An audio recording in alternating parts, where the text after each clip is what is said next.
कैलासजी पाटील. 2025च्या विधेयक क्रमांक 77 वर बोलण्यासाठी मी उभा आहे. अध्यक्ष महोदय, मी सर्वप्रथम सरकारचं स्वागत करतो. खूप चांगलं विधेयक हे सभागृहात आणलेलं आहे.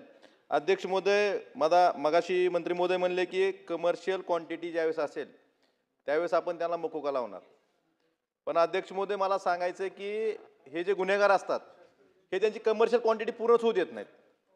NDPS ऍक्ट नुसार 3 त्यांनी सेक्शन केलेले आहेत, 21A, 21B, 21C. 21A कधी लागतं? ज्यावेळेस 2 ग्रॅम किंवा 2 ग्रॅमपेक्षा कमी क्वांटिटी असते तेव्हा स्मॉल क्वांटिटी त्याला समजलं जातं. आणि 2 ग्रॅम ते 50 ग्रॅमपर्यंत इंटरमिडिएट क्वांटिटी त्याला 21B लागतं. आणि 21C लागतं 50 ग्रॅमपेक्षा अधिक क्वांटिटी असल्यावर. त्यामुळे हे जे गुन्हेगार आहेत हे ह्यांना माहीत आहेत कायदे, त्यामुळं स्वतःला कमर्शियल क्वांटिटीमध्ये येऊ न देण्यासाठी ती त्यांची क्वांटिटी 50 ग्रॅमच्या आतच ठेवतात. अध्यक्ष महोदय, तुम्ही सांगितलं मग अशी मंत्री महोदयाने की 11,000 गुन्हे कमर्शियल क्वांटिटीचे आहेत आणि 63,000 गुन्हे हे स्मॉल क्वांटिटीचे आहेत. परंतु तुम्ही यातला मध्ये इंटरमिडिएट क्वांटिटी जी आहे जी 2 ग्रॅमपासून 50 ग्रॅमपर्यंत जी पकडली जाते आणि वारंवार तेच लोक गुन्हेगार करतात, ह्यांना सुद्धा ह्या कायद्याअंतर्गत घेतलं पाहिजे. मला सांगायचंय, तुळजापूर आपली महाराष्ट्राची कुलस्वामिनी आई तुळजाभवानी हे शहर ड्रग्सच्या विळख्यात गेल्या अनेक वर्षापासून होतं. या ठिकाणी पोलिसने कारवाई केली, 59 पुड्या पकडल्या आणि क्वांटिटी किती दाखवली? 45 ग्रॅम. कारण त्यांना कमर्शियलमध्ये येऊ दिलं नाही. 3 वेळा कारवाई झाली. सुरुवातीला 15 फेब्रुवारीला 45 पुड्या पकडल्या, 45 ग्रॅम क्वांटिटी दाखवली. नंतर 4 मार्चला 17 पुड्या पकडल्या, 10 ग्रॅम क्वांटिटी दाखवली. नंतर 5 मार्चला 13 पुड्या पकडल्या, 8 ग्रॅम क्वांटिटी दाखवली. एकच गुन्हा, परंतु दरवेळेस वेगवेगळ्या क्वांटिटी दाखवत त्यांना कमर्शियल पर्यंत जाऊ द्यायचं नाही. मग हे कुठेतरी कायद्यात पळवाट. आपण कायदे करतोय चांगले खूप, परंतु कायद्यात पळवाट काढणारे सुद्धा हे गुन्हेगार आपल्या पुढचे आहेत.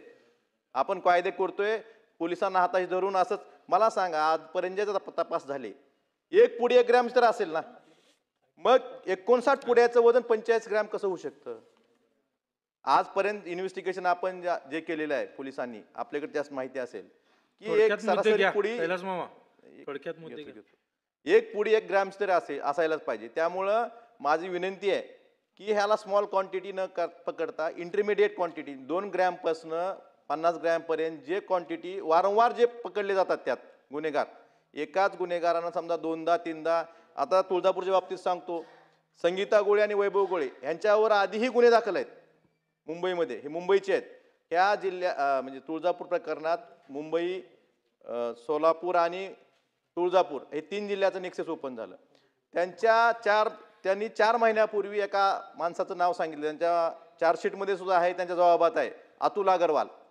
मग नेक्सस क्रॅक जर करायचा असेल तर तो माणूस, त्यांनी जो मोबाईल नंबर दिला होता, मी एक दिवशी लावून बघितला नंबर, तो नंबर लागला, तो फोन चालू होता, तो माणूस अवैध पण फिरतोय. मग आजपर्यंत आपल्याला नेक्सस क्रॅक करायचं होतं, त्या माणसापर्यंत पोलीस आपले का गेले नाहीत ह्याचं उत्तर गेलं पाहिजे. अध्यक्ष महोदय, तसंच परांड्याला सुद्धा ड्रग्ज पकडलं गेलं. काय झालं? ड्रग्जचं सॅम्पल त्यांनी आपल्या फॉरेन्सिक लॅबला पाठवून कोणाच्या हस्ते पाठवलं? सुधीर भाऊ होमगार्डच्या हातून पाठवलं. रिपोर्ट काय आले? तर कॅल्शियम क्लोराईड आहे म्हणून. ड्रग्जच नाही म्हणले. त्याने ज्यावेळेस पकडलं त्यावेळेस ड्रग्ज म्हणून पकडलं आणि रिपोर्ट येताना कॅल्शियम क्लोराईडचे येतात. हे रिपोर्ट कुणी बदलले? होमगार्डच्या हातून तुम्ही सॅम्पल पाठवता. नंतर ह्यावेळेस ह्याच्या तक्रारी झाल्यानंतर परत ती बी समरी करायचं पोलिसांनी रिपोर्ट दिला होता की केस क्लोज करून टाका. नंतर तक्रार झाल्यानंतर ही केस परत ओपन करायचं ठरलं. पण जर आपण कितीही कायदे, मगाशी साटम साहेब म्हणल्यासारखं, आपण कितीही कायदे चांगले बनवले तर खाली इम्प्लिमेंट करणारी एजन्सी जर चांगली असेल तर ह्या कायदे बनवायला अर्थ आहे. त्यामुळे माझी विनंती आहे की ह्यात वारंवार जे लोक म्हणजे स्मॉल क्वांटिटीच्या बाबतीत आपण जे म्हणताय फक्त कमर्शियल क्वांटिटीज घेऊ नका. एका गुन्हेगाराचं जर नाव 2-3 वेळा जर आलं तर त्याला सुद्धा हा मकोका लागला पाहिजे, तर त्याला आळा बसू शकेल. त्यामुळे मला एवढंच म्हणायचं आहे की ह्यामध्ये कमर्शियल क्वांटिटी एवढाच उद्देश न ठेवता तुम्ही इंटरमिडिएट क्वांटिटी म्हणजे 2 ग्रॅमपासून 50 ग्रॅमपर्यंत सुद्धा असले आणि जर एखाद्या गुन्हेगाराचं 2-3 वेळा त्याचं यात गुन्ह्यात कुठल्या तरी त्याचा निष्पन्न झाला तर त्याचा सुद्धा समावेश या मकोकामध्ये करावा.